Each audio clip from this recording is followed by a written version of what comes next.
Promise के मुताबिक दोस्तों, मैं फाइनेंशियल अकाउंट में जनरल एंट्री सबसे जो इम्पोर्टेंट चैप्टर है, इम्पोर्टेंट चैप्टर नहीं कहूँगा, मैं ये कहूँगा कि जो बेसिक चैप्टर है, फंडामेंटल सबको जानना चाहिए, चाहे वो साइंस बैकग्राउंड का हो या मैथ्स बैकग्राउंड का हो, कि जो ट्रांजेक्शन होते हैं उसको कैसे रिकॉर्ड किया जाता है अकाउंट में। तो जनरल एंट्री के पार्ट को मैं आज समझाऊंगा, लेकिन उसको समझने के पहले इम्पॉर्टेंट ये है कि हमारे जो अप्रोच होते थे वो पहले ट्रेडिशनल अप्रोच था। इसको हम लोग इंग्लिश अप्रोच भी कहते थे। फर्स्ट ट्रेडिशनल अप्रोच है जिसको इंग्लिश अप्रोच कहते हैं। सेकंड मॉडर्न अप्रोच है जिसको अमेरिकन अप्रोच कहते हैं। दो पार्ट में डेबिट क्रेडिट करने के रूल बटे। ट्रेडिशनल अप्रोच में अकाउंट को दो पार्ट में बांटा गया या बताया गया। तो ट्रेडिशनल अप्रोच में पहला जो था पर्सनल अकाउंट बना, दूसरा इम्पर्सनल अकाउंट बना। ट्रेडिशनल अप्रोच मॉडर्न अप्रोच के बारे में थोड़ी देर बाद बात करेंगे। ट्रेडिशनल अप्रोच में इंग्लिश अप्रोच है और मॉडर्न अप्रोच में अमेरिकन अप्रोच, इनको ऐसा नाम दिया गया। ट्रेडिशनल को दो पार्ट में बांटा गया, पर्सनल अकाउंट और इम्पर्सनल अकाउंट। पर्सनल अकाउंट में पहला बना natural personal account, artificial personal account और representative personal account. Natural personal account general entry करने के पहले, ट्रांजैक्शन को समझने के पहले थोड़ा सा इसके समझना जरूरी है और आपको बड़े अच्छे से समझ में आ जाएगा अगर आप कॉन्सेंट्रेट होकर थोड़ी देर सुनेंगे तो। ट्रेडिशनल अप्रोच में जब अकाउंट को बांटा गया तो पहला था पर्सनल और दूसरा इम्पर्सनल। पर्सनल में है नेचुरल पर्सनल। सुनने से लग रहा है नेचुरल पर्सनल मतलब जो गॉड क्रिएट भगवान बनाते हैं उनको नेचुरल पर्सनल। अरे आप जो हो नेचुरल, मैं जो हूं नेचुरल पर्सनल हूं। राम, सीता, आशा, सुरेश, दिनेश, ये सब नेचुरल पर्सनल है। जो भी नाम आते हैं वो सब के सब क्या होते हैं? Natural personal. सेकंड आया आर्टिफिशियल पर्सनल, जो आप क्रिएट करते हो, जैसे क्लब हो गया, सोसाइटी हो गया, टाटा हो गया, टिस्को हो गया, आर्टिफिशियल पर्सनल। जो आप नाम क्रिएट करते हैं वो आर्टिफिशियल पर्सनल। गॉड क्रिएशन या आर्टिफिशियल पर्सनल आप जो क्रिएट करते हैं। तीसरा है रिप्रेजेंटेटिव, जैसे कहीं का रेंट देना है, आपने नहीं दिया तो रेंट अगर आउटस्टैंडिंग है तो रिप्रेजेंटेटिव, क्योंकि हम कहते हैं मिस्टर राजेश वो रेंट दे देना यार, तो ये आउटस्टैंडिंग रेंट हो गया। किसी को आपने पहले दे दिया, मान लीजिए सैलरी प्रीपेड कर दी, समय से पहले दे दिया, फीस आप लोग प्रीपेड दे दिए, तो ये रिप्रेजेंटेटिव पर्सनल। आपसे कोई पूछेगा कि संतोष राय सर को आप पैसा कब देते हैं, तो आपने बोला कि हमने तो दे दिया है, तो वो प्रीपेड है आपके लिए। जो नहीं दिया है, अगर किसी ने पैसा नहीं दिया तो मेरे लिए आउटस्टैंडिंग है। एक्रूड इंटरेस्ट, सर ये इंटरेस्ट एक्रूड क्या होता है? Income earn but not received, ऐसा इनकम जो मिल जाना चाहिए लेकिन मिला नहीं है, इसलिए इसको एक्रूड इंटरेस्ट कहते हैं। अनअर्न्ड कमीशन, अनअर्न्ड कमीशन यानी ऐसा कमीशन जो हम समय से पहले दे दिए हैं, या यूं कहूं रिसीव्ड इन एडवांस। यहां मिल जाना चाहिए था, नहीं मिला, यहां रिसीव्ड इन एडवांस है, रिसीव्ड इन एडवांस है। अनअर्न्ड कमीशन मतलब रिसीव्ड इन एडवांस। तो पर्सनल अकाउंट तीन में बटा, नेचुरल, आर्टिफिशियल, रिप्रेजेंटेटिव। नेचुरल मतलब गॉड क्रिएशन, आर्टिफिशियल मतलब आपने जो क्रिएट किया, रिप्रेजेंटेटिव यानी कि जो पैसा मिलना है नहीं मिला, outstanding rent, outstanding salary, prepaid rent, prepaid salary, accrued, accrued मतलब income earn but not received, received in advance. Impersonal में आए रियल और नॉमिनल। इम्पर्सनल अकाउंट में कौन आए? रियल अकाउंट और नॉमिनल अकाउंट। रियल अकाउंट में जैसे बिजनेस के अंदर लैंड हो गया, बिल्डिंग हो गया, प्लांट मशीनरी हो गया, स्टॉक हो गया, कैश हो गया, ये रियल है। और नॉमिनल में परचेस, सेल्स, कमीशन, इंटरेस्ट, ये नॉमिनल है। यानी कि ट्रेडिशनल अप्रोच में अकाउंट क्या बना? पर्सनल अकाउंट बना, इम्पर्सनल बना। पर्सनल में क्या बना? Natural personal, artificial personal, representative personal. Natural में कौन? गॉड क्रिएशन, राम, सीता, गीता, मीता। आर्टिफिशियल पर्सनल में कौन आ गया? क्लब, सोसाइटी, टाटा, बाटा, टिस्को, लखानी। रिप्रेजेंटेटिव पर्सनल में outstanding, prepaid, accrued, received in advance. और इम्पर्सनल में आया रियल अकाउंट और नॉमिनल अकाउंट। रियल में आ गया land, building, plant machinery, motor car, truck, stock, cash, ये रियल हो गया। और नॉमिनल अकाउंट में आया purchase, sale, rent, salary, commission, interest. ये हमारा था ट्रेडिशनल या इंग्लिश अप्रोच में अकाउंट को पर्सनल और इम्पर्सनल में बांटा गया। डेबिट क्रेडिट के रूल बने। पर्सनल के लिए रूल बना, debit the receiver credit the giver. याद रखिएगा, इसको बड़े अच्छे से याद रखिएगा। डेबिट द रिसीवर, क्योंकि जब मैं जनरल एंट्री समझाऊंगा बड़ा अच्छा लगेगा, कनेक्ट करूंगा। ये पार्ट जान, कल आपके साथ कोई डिस्कस करे तो आप बहुत अच्छे से उसके साथ डिस्कस कर सको कि अकाउंट में जो जनरल एंट्री होती है उसको पहले जो चलता था ट्रेडिशनल अप्रोच था, आज भी ट्रेडिशनल अप्रोच में ही हम जनरल एंट्री करते हैं। फिर बाद में मॉडर्न अप्रोच आया। ट्रेडिशनल अप्रोच यानी इंग्लिश अप्रोच हमने कहा और मॉडर्न अप्रोच कहा, और आज भी हम इन दोनों को मिक्स करके ही general entry. Rules, debit the receiver credit the giver. Real account में क्या बना, debit what comes in credit what goes out. Debit what comes in और क्रेडिट व्हाट गोस आउट। और नॉमिनल अकाउंट में expenses, debit all expenses and losses और credit all income and gain. ये तीनों बहुत इंपॉर्टेंट है, आपको बहुत अच्छे से नोट कर लेना है। Debit the receiver credit the giver, real. Debit what comes in credit what goes out. और nominal expenses and losses, debit profit and gain credit. मैंने लिखा है debit all expenses and losses, शायद हो सकता है नहीं दिख रहा हो, आप देख लीजिए। Debit all expenses and losses, credit all income and. Golden rules के रूप में पर्सनल अकाउंट, रियल अकाउंट और नॉमिनल अकाउंट। पर्सनल अकाउंट ये कहता है डेबिट द रिसीवर, जो भी रिसीव करेगा वो डेबिट, और क्रेडिट द गिवर, जो भी देगा वो क्रेडिट। रियल अकाउंट ये कहता है डेबिट व्हाट कम्स इन, जो आएगा वो डेबिट, यानी बिजनेस में जो आएगा वो डेबिट, और क्रेडिट व्हाट गोस आउट, जो बिजनेस से जाएगा वो क्रेडिट। नॉमिनल अकाउंट ये कहता है एक्सपेंसेस एंड लॉसेस डेबिट और प्रॉफिट एंड गेन क्रेडिट। यहां पर मैं आपको ये बताना चाहूं, personal account debit the receiver credit the giver. Personal account पहले भी मैंने समझाया है कि पर्सनल अकाउंट इंसान से रिलेटेड है, और उसको बड़े अच्छे से मैंने आपको एक्सप्लेन किया। तो ये गोल्डन रूल है। डेबिट को हम लोग डीआर भी लिख देते हैं कई बार, क्रेडिट को हम लोग सीआर लिख देते हैं या टू लिखते हैं। अब जब आप जनरल एंट्री करेंगे तो जनरल एंट्री प्रॉपर एक फॉर्मेट बनता है जनरल एंट्री का। पहला कॉलम होगा डेट का, फिर होगा आपका पर्टिकुलर, फिर आपका होगा लेजर फोलियो, फिर अमाउंट के 2 कॉलम होंगे। यानी आप जब जनरल एंट्री करेंगे तो फॉर्मेट में करेंगे। आगे समझाने के लिए मैं डेट पर्टिकुलर LF लिख दीजिए, रुपीस रुपीस, ये प्रॉपर फॉर्मेट बनेगा। आपको जो मैं आगे समझाऊंगा तो फॉर्मेट नहीं रहेंगे, लेकिन आपको अभी जो मैं एंट्री समझा रहा हूं वो फॉर्मेट रहेंगे। तो जैसे मान लो फॉर्मेट जब हम बना रहे हैं और पहला सेंटेंस लिखता है कैश रिसीव फ्रॉम राजेश। पहला सेंटेंस आपका क्या है, कैश रिसीव फ्रॉम राजेश। अब ये लिखता है 2000 रुपीज। अब कैश रिसीव फ्रॉम राजेश, तो फील करिए बिजनेस में क्या आया, कैश आया। कौन होगा, डेट की जगह 1 लिख रहा हूं क्योंकि डेट नहीं दिया है। यहां लिखूंगा कैश अकाउंट, डेबिट के लिए डीआर के लिए डेबिट लिख रहे हैं, बस डेबिट की जगह हम डीआर लिख रहे हैं, कोई कंफ्यूजन नहीं। सर मैं डेबिट लिख दूंगा तो गलत है क्या, नहीं लिखते हैं, जनरल एंट्री करते समय डीआर डेबिट के लिए लिखते हैं। Cash receive from Rajesh, business में क्या आया, कैश, डेबिट व्हाट कम्स इन, जो आया वो डेबिट।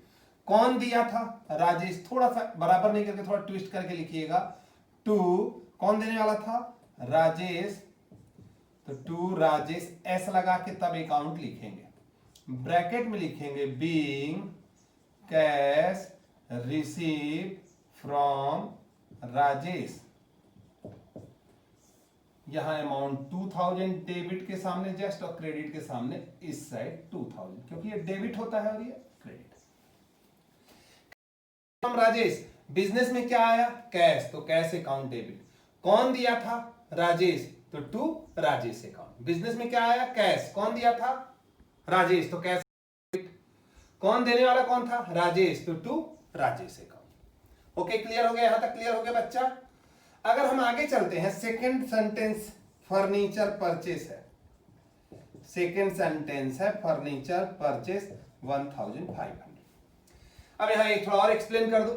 पहला जो लाइन होगा वो एक लाइन के अंदर ही आना चाहिए, और जो क्रेडिट लिखते हैं, क्रेडिट के लिए टू यूज करते हैं, जो यहां टू लिखा हूं मैं, टू राजेश, एस लगा देते हैं। अब पैरेलल नहीं लिखोगे, टू थोड़ा सा खिसका के लिखो टू राजेश अकाउंट, ये अमाउंट हो गया।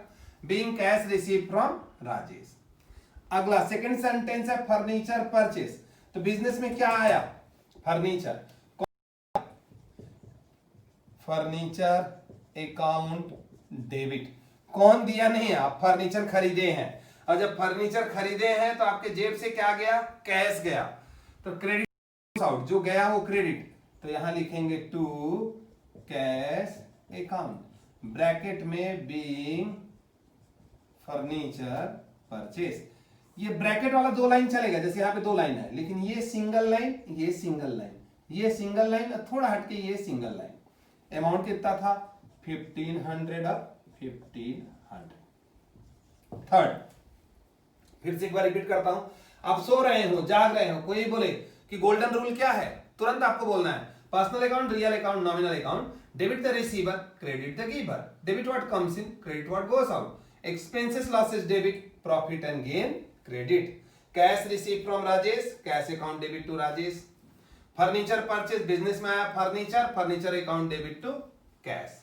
अब plant sold, plant sold, plant बेचे, प्लांट बेचोगे तो कैश, तो कैश अकाउंट डेबिट टू क्या जाएगा, ब्रैकेट में बीइंग प्लांट सोल्ड, ये हो गया आपका। अब जब जनरल एंट्री आप कर रहे हैं, ध्यान रखिएगा एक बात, ये सिंगल लाइन, ये सिंगल लाइन, ब्रैकेट में नरेशन, दो लाइन तीन लाइन जितने भी लाइन जाए, यहां डेबिट होने के सिर्फ तीन कारण, debit the receiver, debit what comes in, expenses and losses debit, credit होने के तीन कारण, credit the giver, credit what goes out, और profit and gain credit. Cash receive from Rajesh, business में क्या आया, कैश, कौन दिया, राजेश, तो मैंने जनरल एंट्री की है, देख लीजिए, cash account debit to Rajesh account. Furniture purchase है, बिजनेस में क्या आया, फर्नीचर, क्या गया, कैश, तो furniture account debit to cash, to cash मतलब ऑटोमेटिक वो क्रेडिट हो गया, ब्रैकेट में लिखिए being furniture purchase. Third sentence है कैश प्लांट सोल्ड, प्लांट अगर आप बेचेंगे तो बिजनेस में क्या आएगा,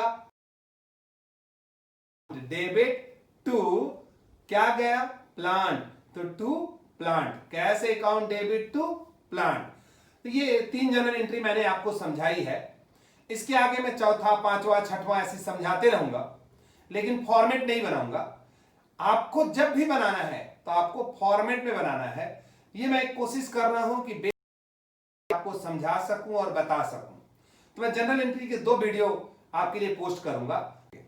तो अगेन मैं रिपीट करूं, cash receive from Rajesh, cash account debit to Rajesh, furniture purchase, furniture आया और कैश गया। थर्ड है प्लांट सोल्ड, कैश आया और प्लांट गया।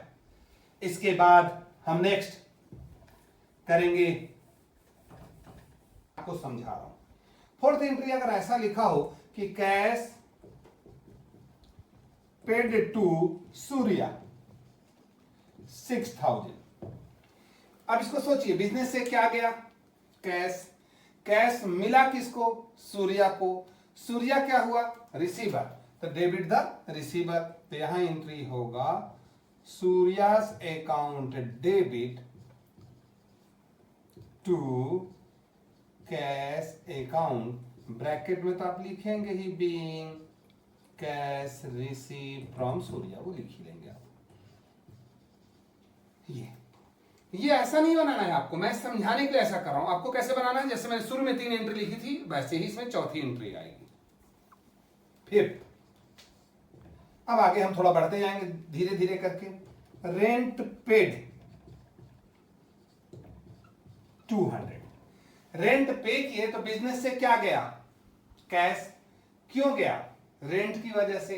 रेंट हमारे लिए क्या है, एक्सपेंसेस, एक्सपेंसेस एंड लॉसेस को हम क्या करते हैं, डेबिट, तो एंट्री होगा rent account debit to cash account, bracket में लिख लीजिएगा। आगे थोड़ा चलते हैं, सिक्स्थ एंट्री अगर सम में ये कहता है इंटरेस्ट रिसीव 250, इंटरेस्ट अगर रिसीव करेंगे तो बिजनेस में क्या आएगा? कैश आएगा। डेबिट व्हाट कम्स इन, जो आता है वो डेबिट। किसकी वजह से आएगा? इंटरेस्ट की वजह से। इंटरेस्ट हमारे लिए क्या है? Profit and gain. तो एंट्री होगा cash account debit to interest account.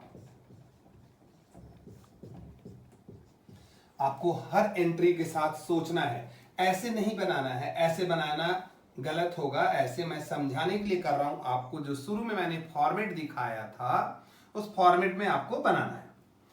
और मैं हर ट्रांजेक्शन सिंगल टाइप रिपीट कर रहा हूं। अब जैसे मैंने रेंट पेड आपको बताया, यानी यहां पे आप 10 एंट्री सीख गए। रेंट पेड होगा तो भी यही एंट्री होगी। सैलरी पेड होगा तो salary account debit to cash. Commission paid होगा तो commission account debit to cash. Advertisement paid होगा तो advertisement account debit to cash. Postage telegram होगा तो postage telegram debit to cash. ऐसी मैंने एक रिसीप्ट की एंट्री समझा दी, इंटरेस्ट रिसीव। तो बिजनेस में क्या आया? कैश। किस वजह से आया? इंटरेस्ट। तो cash account debit to interest. Commission receive होगा तो cash account debit to commission. Discount receive होगा cash account debit to discount. मतलब जो रिसीव होगा उस हिसाब से करना है। आगे हम चलते हैं सेवेंथ एंट्री। अगर सम में कहता है गुड्स परचेज 2500, अब क्या खरीदे हैं? गुड्स। तो बिजनेस में क्या आया? गुड्स। और क्या गया? Cash. Debit what comes in, credit what goes out. जो आया वो डेबिट, यानी गुड्स की जगह हम लोग परचेस वर्ड लिखते हैं। Purchase account debit. Goods correct है, गुड्स अकाउंट डेबिट करेक्ट है, लेकिन अच्छा नहीं लगता है। तो हम जब गुड्स खरीदते हैं उसके लिए कौन सा वर्ड यूज करते हैं? परचेस। तो परचेस अकाउंट डेबिट और क्या गया? कैश। तो टू कैश अकाउंट। ब्रैकेट में तो बीइंग गुड्स परचेस लिख ही लोगे। नेक्स्ट, इसी को रिपीट कर रहा हूं। गुड्स परचेस फ्रॉम राज। अब यहां गुड्स आप खरीदे हैं और राज का नाम दिया है। गुड्स आप खरीदे हैं और किसका नाम दिया है? राज का, यानी उधारी का मामला है। तो एंट्री करेंगे तो purchase account debit to Raj account करेंगे। राज कर लीजिएगा।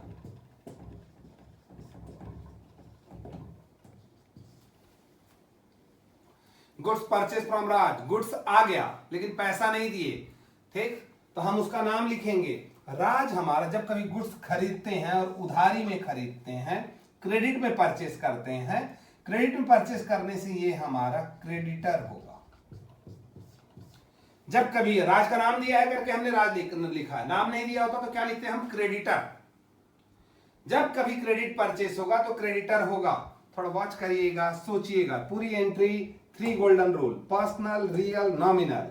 एक बार और रिपीट करूंगा मैं। अगर आगे और बढ़े हम, सब में ऐसा लिखा हो goods purchase from Raj for cash. अब तो यहां नाम भी दिया है और कैश भी दिया है, तो नाम का कोई मतलब नहीं है। नाम बुद्धू बनाने के लिए दिया है ताकि आप गलत कर सकें। तो एंट्री होगा यहां purchase account debit to cash account.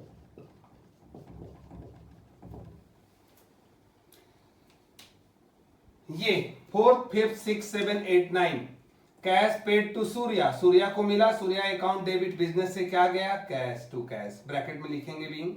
Rent paid, rent account debit to cash. बड़े अच्छे समझाया। इंटरेस्ट रिसीव, कैश आया, इंटरेस्ट की वजह से आया, इंटरेस्ट गेन है। गुड्स परचेस, गुड्स आया, कैश गया। यहां उधारी में purchase, credit purchase, purchase account debit to नाम लिखेंगे, उसको क्रेडिटर कहेंगे।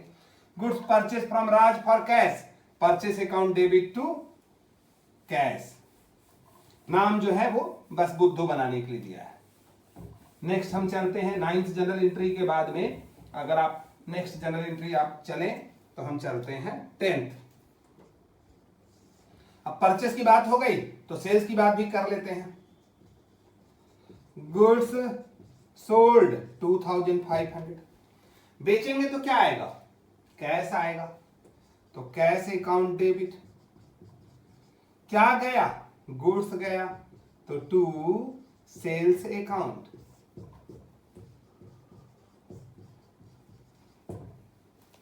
नेक्स्ट आइए, इसी में फिर रिपीट हो सकता है, गुड्स सोल्ड टू राम। यहां क्रेडिट का मामला हो गया, यहां क्रेडिट का मामला हो गया। ये ब्रैकेट में तो लिखेंगे बीइंग गुड्स सोल्ड, ऐसा लिखना पड़ेगा जब आप रियल फॉर्मेट बनाएंगे। तो यहां आपने बेचा तो कैश आया, गुड्स गया। यहां उधारी का मामला है तो कैश तो नहीं आया, तो आपको लिखना पड़ेगा Ram's account debit to sales account. जब गुड्स बेचते हैं सेल्स वर्ड यूज करते हैं। यही रिपीट हो जाए 12th में, goods sold to Ram for cash कर लेते हैं, राम को बेचे।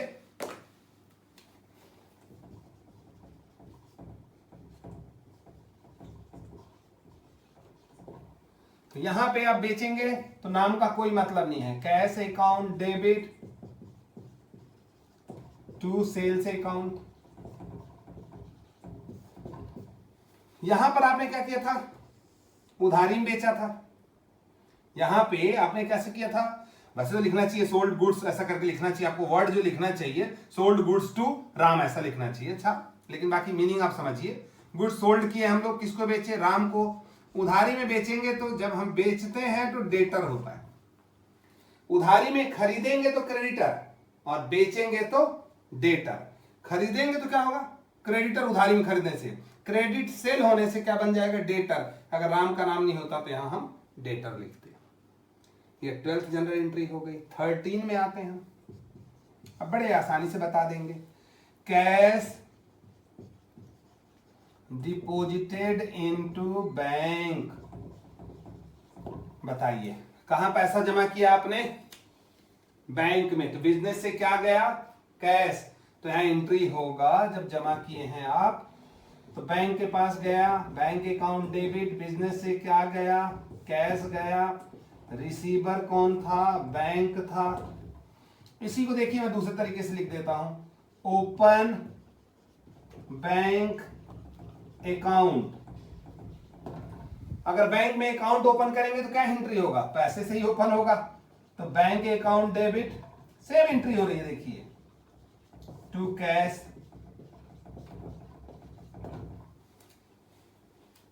अगर इन पूरी एंट्रियों को देखें आप, 10 को देखिए, गुड्स सोल्ड, कैश आया, गुड्स गया। गुड्स गया तो टू गुड्स की जगह टू सेल्स लिखते हैं। समझ रहे हो ना आप लोग। So goods sold to Ram. वैसे सेंटेंस देखेंगे तो ग्रामेटिकली मिस्टेक है, लेकिन ठीक है, मीनिंग आपको समझ में आना चाहिए। राम को हमने बेचा तो Ram account debit to sales. तो राम को जब क्रेडिट में बेचे हैं तो वो डेटर हुआ, क्रेडिट सेल होने से वो क्या बनता है, debtor. Goods sold to Ram for cash. अगर आप नगद में बेचेंगे तो राम का कोई मतलब नहीं है। 12th नंबर की एंट्री देखिए, cash account debit to sales. Cash deposited into bank. Business से कैश गया, कहां गया, बैंक में। तो bank account debit to cash. Open bank account, यानी बैंक में आपने अकाउंट ओपन किया तो क्या एंट्री होगा, bank account debit to cash. यानी 14 जनरल एंट्री हो गई। नेक्स्ट आगे हम चलते हैं। 14 जनरल बिजनेस के ट्रांजेक्शन है, ये सब होते हैं, उनको हम रिकॉर्ड करते हैं। और कहां रिकॉर्ड करते हैं, जनरल एंट्री में रिकॉर्ड करते हैं, जो आपने बड़े अच्छे से शुरू में समझा। 14 के बाद 15 में सबसे जो फर्स्ट समझाना चाहिए था उसको 15वें नंबर पे समझा रहा हूं। Start business with cash. अगर बिजनेस स्टार्ट करेंगे तो मैंने सबसे शुरू में कहा था, business and businessman separate entity. Business start करोगे तो बिजनेस में क्या आएगा, कैश। तो कैश अकाउंट डेबिट, क्योंकि ये जनरल एंट्री कौन करता है, बिजनेस करता है, बिजनेस का मुनीम करता है, बिजनेस में रिकॉर्ड होता है। Cash account debit. जब शुरू में बिजनेस आप चालू करते हो तो आप बोलते हो कि मेरा इतने का कैपिटल लगा है, तो कैपिटल हमारे लिए लायबिलिटी है। Start business with cash, cash account debit to capital. किस रूप में बिजनेस में आया था वो? कैपिटल के रूप में। तो जब भी बिजनेस स्टार्ट करेंगे कैश डेबिट होगा और कैपिटल अकाउंट क्रेडिट होगा। 16 number, cash withdrawn from bank. Bank से आप पैसा निकाले हैं, अभी अब तक डिपॉजिट कर रहे थे, अब चलिए निकाल भी लेते हैं। तो बिजनेस में क्या आया? कैश, एंट्री होगा कैश अकाउंट डेबिट टू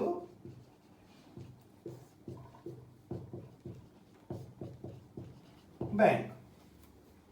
अगर सम में ये कहता है नेक्स्ट कि cash withdrawn from bank for office use, अगर अगला पॉइंट बोलता है कि cash withdrawn from bank for office use, अरे बैंक से निकाले हो पैसा, काहे के लिए निकाले हो? ऑफिस यूज के लिए। तो बिजनेस में क्या आया? कैश आया, तो एंट्री होगा cash account debit to bank. यहीं पे अगर ऐसा कहता कि cash withdrawn from bank for purchase of office furniture, cash withdrawn from bank for purchase of office furniture, sentence पे ध्यान देंगे। Cash withdrawn from bank for purchase of office furniture, यानी बिजनेस से, बैंक से आपने पैसा निकाला और बैंक से पैसा निकाल के आपने क्या खरीद डाला? फर्नीचर।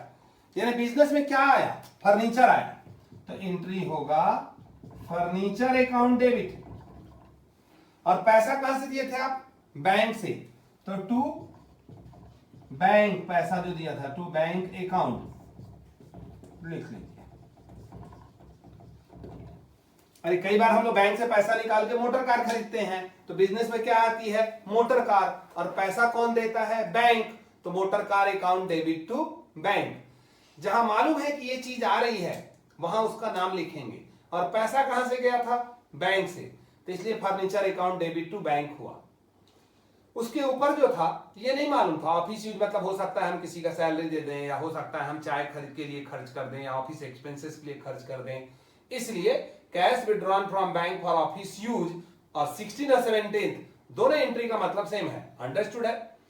यहां 16 में भी जो पैसा हम निकाले हैं वो क्या करेंगे? ऑफिस में यूज ही तो करेंगे, फेक थोड़ी देंगे। तो ये आपका 18th ट्रांजेक्शन हुआ। इसके बाद हम आगे चलते हैं, और आज मैं कोशिश करूंगा, और टेक्निकली इसलिए मैं, चूंकि ये जो चैनल है डॉक्टर संतोष राय इंस्टीट्यूट का जो चैनल है, ये मोटिवेशनल वीडियो का चैनल है, तो इसमें कोर्स स्ट्रक्चर की जो बातें होती हैं, जस्ट चूंकि मैं एक अकाउंट्स का टीचर हूं, एक अकाउंट्स का पढ़ाने वाला व्यक्ति हूं, तो मेरा फर्ज बनता है कि कॉस्ट अकाउंट की कुछ बेसिक चीजें, फाइनेंशियल अकाउंट की कुछ बेसिक चीजें डालूं मैं। तो महीने में एक आध वीडियो ही कोर्स स्ट्रक्चर के डाले जाएंगे, बाकी हर वीडियो मोटिवेशनल होगा। तो हम 18 जनरल एंट्री के बाद नेक्स्ट जनरल एंट्री में चलते हैं। ये बच्चों के लिए फ्रूटफुल भी है जनरल एंट्रियां। 19th, 18 के बाद आ जाइए आप 19th पे। थोड़ा सोचते हैं, बिजनेस से कई बार हम पैसा निकाल के पर्सनल यूज करते हैं। जब बिजनेस से पैसा निकाल के बिटिया का पेमेंट कर देते हैं, आप फीस दे देते हैं, या दुकान से सामान निकाल के घर में, जैसे मैगी वैगी रहा, निकाल करके घर में मैगी खा लिया बच्चा, दुकान से बिस्किट निकाल करके बिस्किट 4 पैकेट खा गए, 4 पैकेट मिक्सचर मंगा के खा गए, तो कम तो हो रहा है ना। दुकान से 5 किलो शक्कर निकाल लिए, तो उससे आपका गुड्स कम होता है। तो जब कभी हम बिजनेस की कोई चीज, मैंने पहला वर्ड यूज किया था कि business and businessman separate entity, जब कभी आप बिजनेस की कोई चीज पर्सनल यूज करते हैं तो अकाउंट में ड्राइंग कहा जाता है। बिजनेस का कोई भी पार्ट अगर आप पर्सनल यूज करेंगे तो ड्राइंग होगा। तो अगर ऐसा लिखे कि cash withdrawn for personal use, तो बिजनेस से क्या निकाला है? कैश निकाला है। बहुत ग्रामर पे मत जाइएगा, इंग्लिश के ग्रामर पे नहीं, मीनिंग पे, थिंकिंग पे जाइएगा, क्योंकि शॉर्टकट में पूरी जनरल एंट्री को समझाना बहुत ज्यादा टेक्निकली हम नहीं ले सकते। तो cash withdrawn for personal use, personal use के लिए बिजनेस से पैसा निकाला, तो उसको हम ड्राइंग कहेंगे। तो ड्राइंग्स अकाउंट डेबिट, अकाउंट में ड्राइंग वर्ड बना है पर्सनल यूज के लिए, और ड्राइंग पेंटिंग वाला नहीं है, पर्सनल यूज को ड्राइंग बोलते हैं अकाउंट्स में। तो ड्राइंग अकाउंट डेबिट, और बिजनेस से क्या निकाले हो, कैश, तो टू कैश अकाउंट। नेक्स्ट अगर हम जाएं कि नेक्स्ट एंट्री क्या होगी हमारी, तो नेक्स्ट एंट्री में अगर आप जाते हैं और यही चीज है, cash withdrawn from bank for personal use, bank से निकाल लिए मान लीजिए, ऐसा बोलता है cash withdrawn from bank for personal use. अब बैंक से निकाल रहा है, काहे के लिए निकाल रहा है, पर्सनल यूज। पर्सनल यूज शब्द अगर यूज किया तो ड्राइंग डेबिट होगा, तो ड्राइंग अकाउंट डेबिट टू, कहां से निकाले थे इस बार, बैंक। बिजनेस से निकाले थे तो कैश हुआ था 12,000 और 12,000। पहला था cash withdrawn for personal use, personal use के लिए निकाले तो क्या एंट्री हुआ, drawing account debit to cash, business से निकाले थे। सर अगर गुड्स निकालते तो क्या होता, drawing account debit to purchase होता। मैं अगली एंट्री में डाल दूंगा 21 में।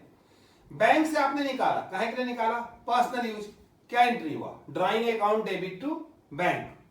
यही बोलता cash withdrawn from bank for personal use, लेकिन इसको और अलग तरीके से बोलता cash withdrawn from bank for purchase of personal bike, personal bike, personal bike, personal word use किया मतलब ड्राइंग डेबिट टू बैंक ही होता।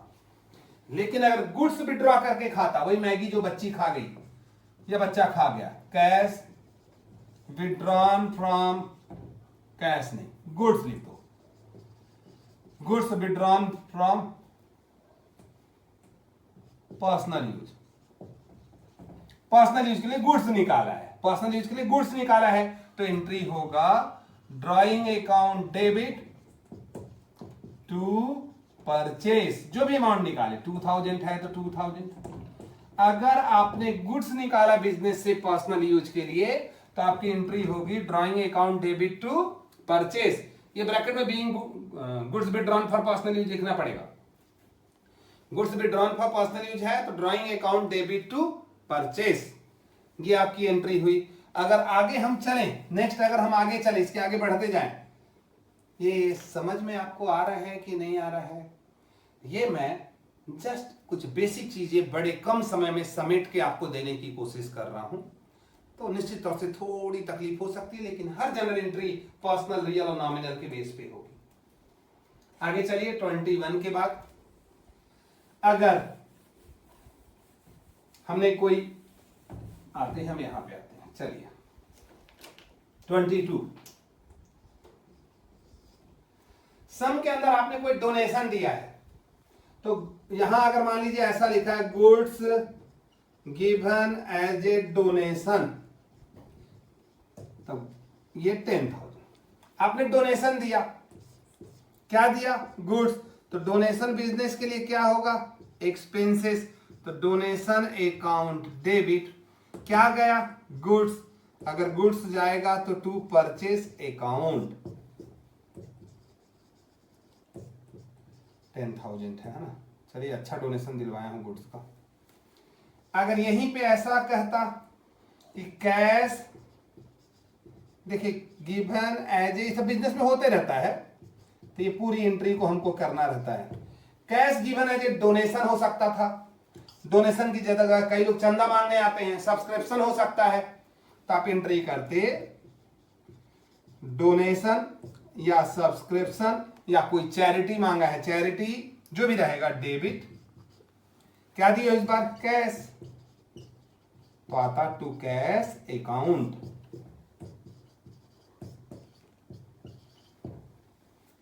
थोड़ा और आगे चलते हैं, ये 23rd होता ना, 24th में चलते हैं। आपने क्या दिया था, पहले गुड्स दिया था, फिर क्या दिया, कैश दिया। अब ये टेक्निकली थोड़ा चेंज कर रहा हूं, अगर ऐसा बोलता कि goods given as a free sample, कई जन आते हैं थोड़ा सैंपल दिखाओ भैया, आपने क्या किया, गुड्स को सैंपल में दे दिया। अब फ्री सैंपल में अगर कोई चीज दे रहे हो तो सेल तो कर नहीं रहे हो, डोनेशन तो हो नहीं रहा है, ऐसी फ्री सैंपल पुड़िया बना के दिए हो, इसलिए कि आगे बिकेगा, तो उसको हम लोग एडवर्टाइजमेंट बोलते हैं। तो यहां एंट्री होती advertisement account debit to purchase.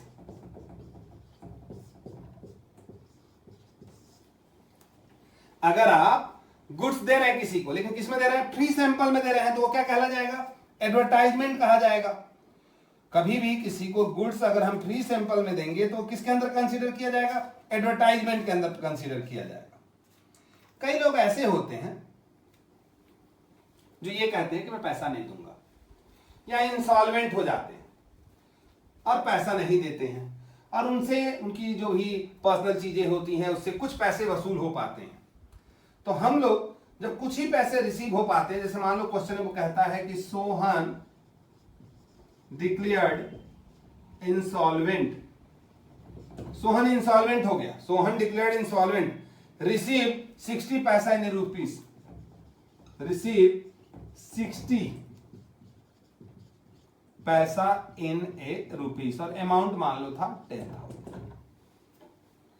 Sohan insolvent declare हो गया, सोहन बोला कि मैं पैसा नहीं दे पाऊंगा और इंसॉल्वेंट हो गया, और हमको कितना पैसा मिला, 60 पैसा इन रुपीस मिला। 60 पैसा का मतलब होता है 1 रुपए में 60 पैसा मिला। तो आप लोगों को मैं बड़ा इजी वे में बता देता हूं, 60 पैसा इन रुपीस का मतलब होता है 60% मिला। 10,000 का 60% निकालोगे तो आपका आएगा कितना, आ जाएगा 6,000। 60 पैसे का मतलब 60% निकाल देना, जितना मिल गया कैश अकाउंट डेबिट कितना मिल गया 6,000। 60 पैसा निकालोगे कितना डूब गया, तो बैड डेट से अकाउंट डेबिट 4,000। टू कौन था, Sohan, Sohan declared insolvent, Sohan insolvent declared हो गया, और कितना मिला 60 पैसा इन रुपीस मिला। 10,000 के हिसाब से 60% मिला, 6,000 मिला, 4,000 डूब गया। डूबना मतलब एक्सपेंसेस लॉसेस, एक्सपेंसेस लॉसेस क्या होता है, डेबिट। तो cash account debit, bad debts account debit to Sohan, 60 पैसा इन रुपीस मिला। थोड़ा और आगे हम सोचें, 26 नंबर की एंट्री सोचें। कई बार हम ऐसा सोचते हैं कि पैसा डूब गया, कई बार ऐसा सोचते हैं कि पैसा डूब गया और वो पैसा मिल जाता है। हमने सोचा था कि डूब गया और वो रिकवरी हो गया, बैड डेट्स रिकवर्ड हो गया। ऐसा लिखे, receive cash from bad dates, bad debts का मतलब डूबत, डूबा हुआ पैसा भी मिलता है बिजनेस के अंदर वापस, कई बार किस्मत अच्छी रहती है तो, और आप लोग तो अच्छी किस्मत वाले हैं, अच्छी किस्मत वालों को जरूर मिलेगा। तो receive cash from bad debts, तो अगर मिल गया पैसा तो एंट्री होगा cash account debit to bad debts account, bracket में नरेशन तो आपको लिखना ही है। यहां तक ओके है आपका। अब थोड़ी सी और बातें हम कर लेते हैं।